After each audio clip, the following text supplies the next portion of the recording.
Some people often wonder why some other people commit violent crimes, and the answer is more than simply a good versus evil nature.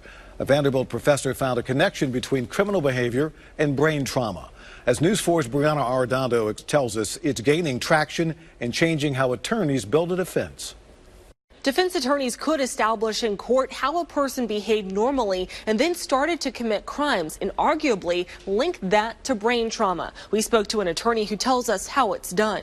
What we usually see in hospitals is making its way into courtrooms. Brain scans showing up as defense tactics. Nashville defense attorney David Rabin explains. These tests might be available in court to help explain a person's behavior, not only in the question of guilt or innocence, but also on the question of punishments. Doctors found a link to brain lesions or trauma and criminal behavior. One author of a study published last month, Vanderbilt University neurology professor Dr. Ryan Darby. Dating back really to the 1960s and the Texas Tower shooter, where it was found that he had a brain tumor on autopsy, so the question of whether the brain lesion could have contributed to his criminal behavior came up. Darby tells me his study focused on people with not just tumors, but those who had a stroke or a brain bleed.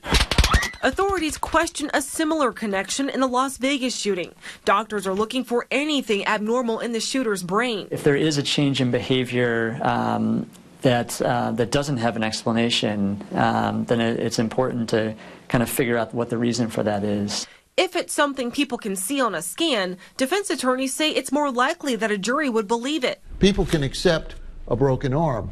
They have a hard time accepting a broken brain. To catch that change, Darby says, can be a challenge. If someone really has been normal for 40 years of their life and then has a change that's consistent, that in addition to a psychiatric evaluation, a neurological evaluation may be appropriate.